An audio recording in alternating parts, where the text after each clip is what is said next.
राम राम मंडळी. युगे युगे कलियुगे या आपल्या मराठी चॅनलमध्ये आपलं स्वागत आहे. 27 नोव्हेंबर या दिवशी म्हणजे लय झालं तुम्हाला सांगतो, 5-6 दिवस झालेत फक्त.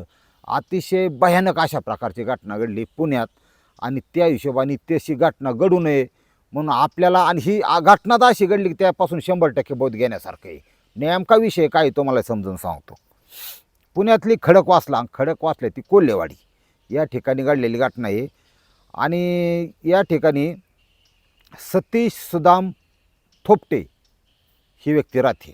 आता सतीश थोपटे हे व्यक्तीला आपण जाणून घेऊ विषय काय आहे. हा माणूस व्यावसायिक आहे. जमीन खरेदी विक्री, तसेच त्याची पत्नी अनिता ही स्वतःच्या कामात मदत करायची. श्रीमंत कुटुंब. कशामुळं तर जमिनीचं बाजार आप तुम्हाला माहिती आहे आकाशाला. आणि कसं होतं, आता नवीन मुलांचे आय टी बीटीला जे पोरं शिकलेत किंवा जे पैसेवाली आहेत त्यांच्याकडे 4 पैसे आहेत, ते एखादं घर विकत घेण्यापेक्षा ते घर आयुष्य जाते, 20 वर्ष जाते त्याच्यापेक्षा ते घर भाड्याने राहणं पसंत करतात. अशी मानसिकता तयार झाली. पण घर विकत घेऊन अख्खं आयुष्य घालवण्यापेक्षा भाड्याने घेणं कधी चांगलं असं मला सुद्धा वाटतं.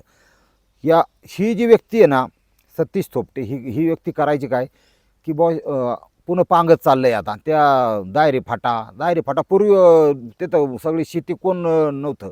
आता दायरे फाटा सिटीचा भाग झाला आहे. पार सिंहगडच्या पायथ्यापर्यंत पुन्हा पांगले गेले, सगळ्या गावांनी पांगले गेले.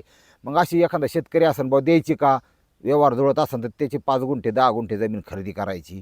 ती 10 गुंठे डेव्हलप करायची. त्या 10 गुंठ्यावर बिल्डर म्हणजे व्यावसायिक, त्याला कॉन्ट्रॅक्टर म्हणतात, त्याच्याकडून इमारत बांधून घ्यायची आणि ती इमारत जाहिरात करून एक त्यातला फ्लॅट विकायचा. ह्या धंद्यामध्ये प्रचंड पैसा आहे. हा म्हणजे साधारण तुम्ही समजा कोटी रुपयाची जमीन घेतली, त्याच्यावर 2 कोटीची इमारत बांधली, गुंतले 3 कोटी, तर 3 कोटीचे 10 कोटी म्हणलं तरी होत्यात. ही वस्तुस्थिती आहे. इतका पैसा आहे त्या ह्याच्यात. म्हणजे आणि ही आपल्या छोट्या स्वरूपात सुरुवात केली यांनी सगळं व्यवस्थित झालं. हे व्यवसाय करत असताना हा जो व्यवसाय, हा एकटा माणूस, त्या माणसाला गरज पडते, सर्कल लागतं, कोणाची विकायला आहे कोणाची नाही, कोणाची चर्चा फीस करते, कोणाचं असं की बाबा तो म्हणतो बाबा मला गुंठ्यावर द्यायची, मग कसा गुंठा, मग शेतं जे असे व्यवहार चालू असतात. त्या व्यवसायात एका माणसाचं काम नाही. मग त्यांची ओळख अजून एका माणसाची झाली. तिथलाच लोकल माणूस आहे, भाऊसाहेब सदाशिव किवळे. आता हा व्यक्ती आहे नांदोशी गावचा आणि माझे सरपंच आहे तिथला. आणि ते आता राहायला दायरीला आहेत. दायरी म्हणजे दायरी फाटा कुठे आहे, स्वारगेटवरून दायरी, मग सिंहगडवरून निघलं की दायरीमध्ये लागते दायरी फाटा. तिथं दायरी गावी, तिथं राहायला. आणि किवळे गावचा सरपंच, माजी उपसरपंच सॉरी. तर ही जी व्यक्ती आहे भाऊसाहेब सदाशिव किवळे, यांची आणि ह्या सतीशरावची गाठभेट झाली. दोघं एका धंद्यात गाठभेट होता त्यांचे काही व्यवहार व्हायला लागले. नंतर त्यांनी म्हणलं, आयला तू सरपंच आहे, आपण काय करू, पार्टनरशिपमध्ये व्यवसाय चालू करू आणि जे इन्कम राहील ते आपण दोघं वाटून घेऊ. त्यांना दोघं पैशावाले. त्यांनी हे केलं, एकमेकाचं यस झालं, केलं एकत्र चालू. आता ही त्यात दोघं एकमेकाच्या घरी यायचे, आपल्या बायकांना घेऊन यायचे. समजा सतीशरावच्या इथं जर तो भाऊसाहेब किवळे आला तर त्याच्या बायकोला 5,000ची 4,000ची साडी, मोठ्याचं सगळं मोठं राहतं तुम्हाला माहिती. ती काय बारीक 200 नाही भागत, 500 नाही भागत. 5,000ची साडी, चांगल्या प्रकारचं जेवण करायचं, 800 रुपये किलोचं मटण आणायचं. म्हणजे असं चालू राहतं. म्हणजे त्यामुळे ठीक आहे बुवा, संबंध चांगले सुधारतात किंवा तुमचं देणं घेणं पैशावाली सगळा विषय व्यवस्थित. हा तिकडे गेला तरी त्यांना ते प्रेम दिलं तर प्रेम मिळतं, पण ह्या म्हणीप्रमाणे तिकडं पण सगळं व्हायचं. हे सगळं चालू असताना अचानक हे जे भाऊसाहेब सदाशिव किवळे, ते थोडे आर्थिक अडचणीत आले. अडचणीत आल्यानंतर त्यांनी म्हणले आता ते जोडीदारालाच मदत मागावं आपल्या ह्याच्यात. मग त्यांनी ते सतीश थोपट्यांना सांगितलं की मला एक 5-25 लाखाची लय आवश्यकता आहे आणि तुझं काय मी महिन्याभरात मोकळं देतो, पण तू मला पैसे दे. अरे म्हणलं माझ्याकडे आत्ता एवढी कॅश नाही, मी आत्ता एक फ्लॅट घेतलेला आहे, पण तू कधी नाही मागितलं, तुला मदत करणं माझं काम आहे. एक काम करू आपण, माझा एक फ्लॅट आहे तो विकला गेलेला नाही, त्या फ्लॅटवर आपण कर्ज काढू. म्हणजे 5-25 लाख सहज निघन. मग बँकाशी हे केलं, हा जो सतीश थोपटे ह्या व्यक्तीने स्वतःच्या फ्लॅटवर 25 लाख रुपये कर्ज काढलं आणि ते कर्ज आपल्या मित्राला दिलं. बघा वस्तुस्थिती कशी झाली आता. 25 लाख दिले त्यांना, चालते म्हणले महिन्यात ही करतो मी ओके. नेहमीच व्यवसाय जाणं येणं चांगलं असलं तेवढा काय विचार केला नाही त्याने, बाबा गरज आहे उद्या भविष्यात मला जर गरज पडली तर ही व्यक्ती मला देणारच आहे असं असतं. कुणी विचार करताना चांगला करतं. आता इथंच नेमका मॅटर झाला. इथं मॅटर असा झाला की हे जे भाऊसाहेब सदाशिव निवळे ज्याला पैसे दिले ते 25 लाख, त्याच्या पोटात आलं पाप म्हणा किंवा त्याचं काय ते देऊ शकला नाही म्हणा किंवा तो ॲडजस्ट करू शकला नाही म्हणा. ह्या व्यक्तीने पैसा नाही भाऊ आपल्याकडं रुपया नाही सध्या, लय अडचण. महिना 2 महिने 3 महिने 7-8 महिने झाले हा पैसे द्यायना. आता पुढच्याला बी गरज असती पण मी म्हणतो 5-10 हजार नाही भाऊ जाऊन द्या, 10-5 हजाराचा काय विषय नको संबंध मोडायला. 25 लाखासारखी रक्कम त्याचा व्याज वाढन आणि याच्या फ्लॅट ही होणार मग म्हणजे बँक ताब्यात घेणार आलं लक्षात.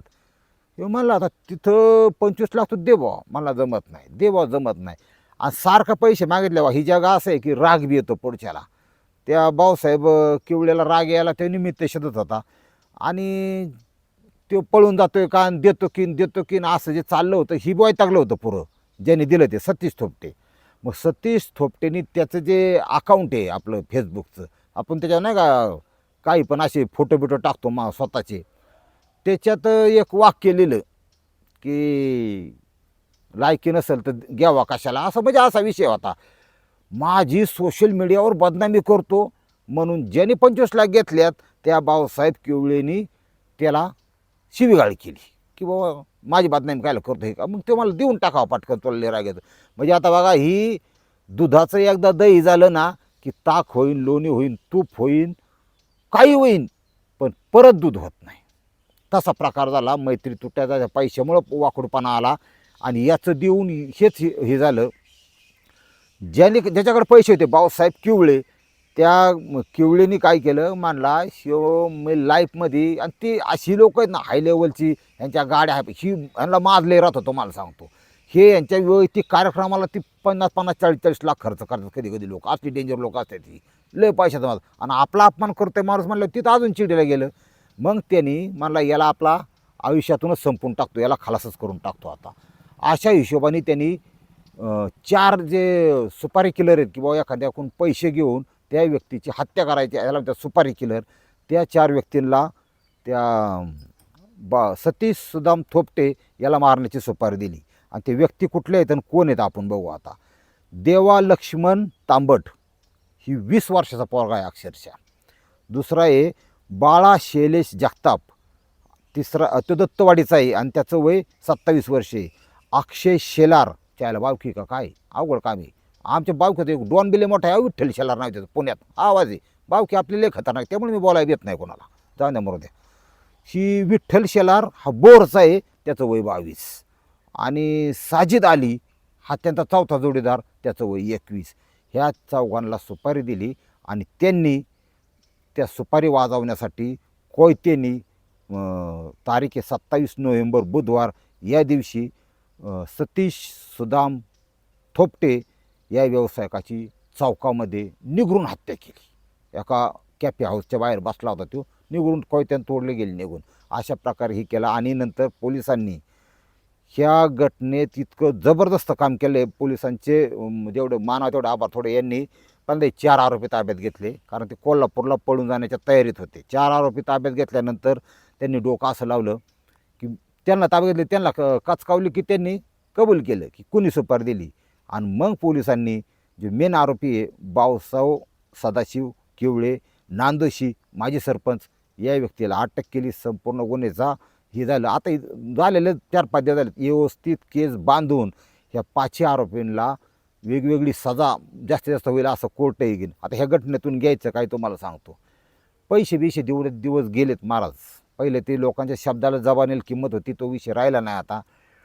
पैसे दे तुम्हाला लय झाले असले ना तुम्ही दानधर्म करा एखाद्या, पण पैसे काय उसणं कोणाला देऊ नका, कुणाचं घेऊ नका, हे सगळ्यात महत्त्वाचं. हां, पैसे आपल्या माईंच्या संस्था आहेत सिंधुताई सपकाळांच्या, तिथं द्या लय झाले असले तर. देवस्थानाच्या ठिकाणी जाऊन पैसे तर अजिबातच देऊ नका, तुम्हाला माहीत नाही ते पैसे कुठं जातात म्हणून सांगतोय. त्याच्याऐवजी तुम्ही गोशाळा आहेत त्या ठिकाणी टेम्पो बी असतात वजन काट्यावर, तिथलं 5 टन 4 टन 3 टन तिथून चारा खरेदी करा, त्या गोशाळेला द्या, जनावराला खाऊ द्या, अन्नदान करा. पण रोख स्वरूपात पैसे बरबादीन पैसे देऊ नका आणि उसने तर अजिबातच देऊ नका, नाहीतर स्वतःचं देऊन स्वतःचा जीव जाईल अशी परिस्थिती सध्या समाजामध्ये आहे. ह्याच्यातून तेवढा धडा तुम्ही घेतला तरी लय झालं. रामकृष्ण हरी माऊली.